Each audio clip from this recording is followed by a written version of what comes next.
नमस्कार मित्रों, मैं इंदर कुक्कड़ और आप देख रहे हैं MW न्यूज़ मुखर वक्ता। जैसा कि हम जानते हैं कि सरपंच बन गए हैं हरियाणा में और अनेक सरपंचों से हम मुलाकात कर रहे हैं। कई सरपंच डोर टू डोर जनसंपर्क कर रहे हैं, धन्यवाद यात्राएं निकाल रहे हैं और कई सरपंच पार्टी वगैरह के आयोजन कर रहे हैं। तो इस बीच में आज हम बात करेंगे मौजगढ़ ग्राम पंचायत के नवनिर्वाचित सरपंच प्रिंस जी बिश्नोई। इनसे जानेंगे कि कैसे रहे इनके चुनाव, कैसे वो सरपंच बने और क्या आगे की योजना रखते हैं। तो सबसे पहले प्रिंस जी, आपका बहुत बहुत स्वागत और अभिनंदन हमारे चैनल में। सबसे पहले मैं मुखर वक्ता न्यूज़ का धन्यवाद करता हूं, जिन्होंने अपना कीमती समय निकाल के और हमारी आवाज़ पहुंचाने का काम किया। और अब जो हमारे जो गांव का जो चुनाव था वो एक भाईचारे का चुनाव था।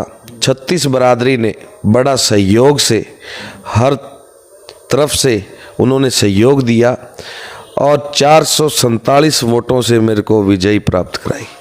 और कई मुद्दे हैं, कई विज़न हैं, उनके विज़न के दम पे हमारे को इतनी बम्पर वोटों से जनता जनार्दन ने जीत दी। वेरी गुड, बहुत अच्छी बात है। तो प्रिंस जी, सबसे पहले तो आपको इतनी बड़ी जीत मिलने पर बहुत बहुत बधाई और शुभकामनाएं। धन्यवाद साहब, धन्यवाद। बात करेंगे प्रिंस जी, जैसे अब आप नवनिर्वाचित सरपंच आप बन गए हैं और कहते हैं कि हर जीत के पीछे कोई ना कोई विशेष रीज़न होता है। आपकी जीत हुई है, आपने सरपंच बनने का इरादा बनाया, तो क्या रीज़न था? आपके जैसे फैमिली मेंबर में या कोई पहले कोई किसी पोस्ट पर रहे हैं, आपका फैमिली बैकग्राउंड थोड़ा उसके बारे में अवगत करवाएं जी। देखिए साहब, मेरे को ये जो जीत हुई है, जो 450 वोटों की जीत है, ये मैं मेरे दम पे नहीं, ये मेरे बाप दादाओं की एक कार्य किए हुए। तो लोगों ने विश्वास किया है कि उनका बेटा है, उनका पोता है और गांव में विकास कार्य ये करेंगे। हमारे दादाजी स्वर्गीय चौधरी हनुमान जी नंबरदार, हनुमान जी सीगढ़, जो गांव के 2 प्लान सरपंच रहे और एक बार पंचायत समिति मेंबर रहे और नंबरदारी तो 1947 से 2022 तक सुचारू रूप से चली। तो उनका एक बहुत बड़ा एक योगदान रहा। जो हमारे गांव में जो कार्य हो रखे हैं, स्कूल है, हॉस्पिटल है और जो डंगर हॉस्पिटल है, ये सब कार्य उनके उस टाइम में, पंचायत घर हैं उनके 82 से 87 के बैच में हुए हैं। उसी दौरान एडवांस में, मतलब जब इन चीज़ों की सोच ही नहीं होती थी कि डंगर हॉस्पिटल भी चाहिएगा या अन्य जो स्कूल है वो चाहिएगा, उस दौरान ये बना के बैठे थे। स्कूल की नींव तभी रख दी थी, बहुत ही शानदार काम करवाए थे। हमारे जो 5 प्लान हैं, 25 साल हो चुके हैं। 1998 से लेके सन 2022 तक हमारे गांव में विकास का पहिया बिल्कुल रुक चुका था। हालात बड़े नाजुक थे और लोगों में बड़ा आक्रोश था। तो उन्होंने एक उम्मीद देख के मेरे को इस बार बम्पर वोटिंग की है। बहुत अच्छी बात है प्रिंस जी। तो जैसे आपको बम्पर वोटिंग से आपको जिताया है, इस विकास का पहिए को, जो पहिया पिछले 5 प्लान से रुका हुआ है, इस पहिए को चलाने की आपकी क्या योजना है? मुख्य रूप से बात करेंगे, मुद्दे और समस्याएं हर गांव में बहुत होती हैं, क्या योजना रहेगी, अवगत कराएं जी। देखो, सबसे पहले हमारे स्टेट हाईवे 32 डबवाली से एलाहाबाद रोड पे हमारा गांव मौजगढ़, जो on the road senior secondary school है गवर्नमेंट, उनको +2 कराने का काम करेंगे। ठीक है। बच्चियां बड़ी परेशान होती है गांव की, जो यहाँ से बाहर जाती है पढ़ाई के लिए। सबसे पहले हम ये +2 का स्कूल करवाएंगे और कई मुद्दे और भी हैं, जैसे हेल्थ का है, शिक्षा, स्वास्थ्य और स्वास्थ्य हेल्थ के अंदर हमारे यहाँ डिस्पेंसरी है। डिस्पेंसरी की बड़ी हालात बड़े नाजुक है। डिस्पेंसरी में अच्छे डॉक्टर हों, अच्छा उसमें साफ सफाई रहे और थोड़ा सौंदर्यकरण करवाएंगे। और जैसे कार्ड हैं, गुलाबी कार्ड हैं, पीले कार्ड हैं, तो हमारे पेंशन है, ये एक विशेष तौर पे इन 3 मुद्दों को विशेष तौर पे ध्यान देके इन पे सुचारू रूप से कार्य करेंगे। जो किसी बुजुर्ग को या किसी जरूरतमंद को जो बिल्कुल ही गरीबी रेखा से बिल्कुल नीचे हैं, उनको ये कार्ड की उनको सुचारू रूप से ये उनको सुविधाएं मिलती रहे।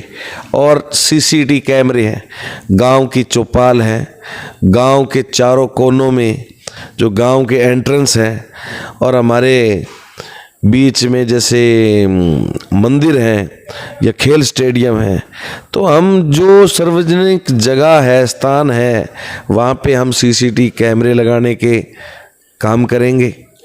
और उनका मॉनिटरिंग का सिस्टम यहाँ पे हमारे कम्युनिटी हॉल है, उसके अंदर एलसीडी लगाएंगे, बाकायदा उसका प्रॉपर सेटअप करेंगे।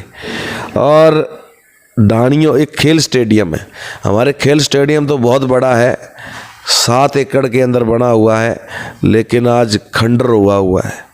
उसके अंदर बहुत सारे ये घास और ये पेड़ पौधे लगे हुए हैं जो बिल्कुल ही खंडित है। उसको बिल्कुल साफ सफाई करके हर चीज़ की सुविधाएं मिले। उसके अंदर जिम ट्रेनर, तो कई समस्याएं हैं। बस स्टैंड है, बस स्टैंड का सौंदर्यकरण करेंगे। और मुद्दे ढाणी हैं, ढाणियों के बच्चे हैं, ढाणियों के जो रास्ते हैं वो बिल्कुल कच्चे हैं, उनको पक्का करवाने में हम हमारी तरफ से पूरी कोशिश करेंगे। मुद्दे कई हैं, लोगों को विश्वास भी पूरा है, लेकिन अब तो हमारा काम है सेवा करना और एक मौजगढ़ की आवाज़ को हमारे डिस्ट्रिक्ट लेवल पे और चंडीगढ़, जो हमारी राजधानी है, वहाँ तक पहुँचाने का काम करेंगे। वो मेरा फ़र्ज बिल्कुल उसमें कोई कोताही नहीं बरतूंगा और लोगों की उम्मीद पे खरा उतरूंगा। बहुत अच्छी योजना है आपकी, अनेक काम करवाने की योजना बना रखी है और करवाने के लिए हर संभव प्रयास करेंगे, प्रिंस जी बिश्नोई इनका कहना है। और हर काम को करवाने में हर ग्रामवासी के भी सहयोग और समर्थन की भरपूर आवश्यकता रहती है। ये भी उम्मीद करते हैं प्रिंस जी भी कि हर काम करवाने में उसमें जनता भी उनका भरपूर, जहाँ जहाँ जनता की ज़रूरत पड़ेगी वो सहयोग करेंगे। तो सरपंच साहब, जैसे आज का जो युवा है वो नशे की गिरफ्त में जा रहा है और उसको वहाँ से निकालने के लिए उन युवाओं को आपकी क्या योजना रहेगी? देखिए, मैं आपको बताना चाहूँगा कि जो मेरे गांव के जो युवा हैं, और मेरे गांव में नहीं, ये हमारे इलाके में, हमारे डिस्ट्रिक्ट सिरसा में जो बॉर्डर, पंजाब बॉर्डर के साथ में जितने गांव हैं, सभी में ये प्रॉब्लम है, ये समस्या है। नशे से बिल्कुल गिरफ्त में आ चुके हैं हमारे नौजवान, मेरे साथी।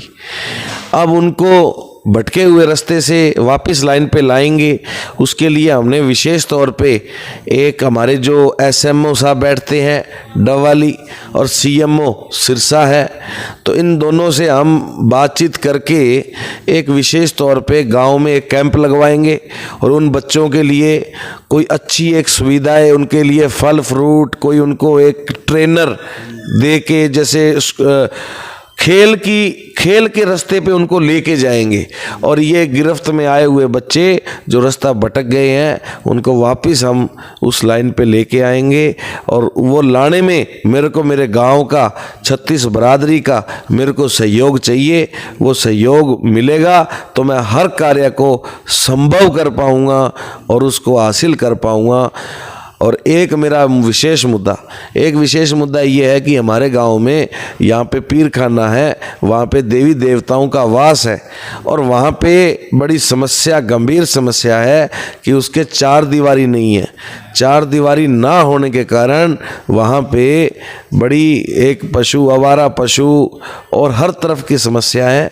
तो मुद्दे कई हैं, लोगों की उम्मीद भी बहुत है। 1800 दिन मिले हैं कार्य करने के, 1 तारीख को मेरे को चार्ज मिलेगा। उसके बाद में मैं मेरा अपना एक सेवादार के रूप में जोड़ा उठा के और एक चलने का कार्य करेंगे और डिस्ट्रिक्ट लेवल पे अपनी बात पहुंचाएंगे जो जिला आयुक्त है हमारे, और यही है साहब। अनेक काम करवाने की योजना रखते हैं और चाहे झोला उठा के कहीं भी जाना पड़े, सरपंच लेवल का जो काम है पंचायत को भरपूर बनाने के लिए अनेक योगदान देंगे, हर समय जनता के साथ में खड़े रहेंगे और अनेक काम करवाने के लिए इनको आपके सहयोग और समर्थन की भी भरपूर आवश्यकता रहेगी। तो ठीक है जी, MW न्यूज़ मुखर वक्ता में समय देने के लिए बहुत बहुत धन्यवाद।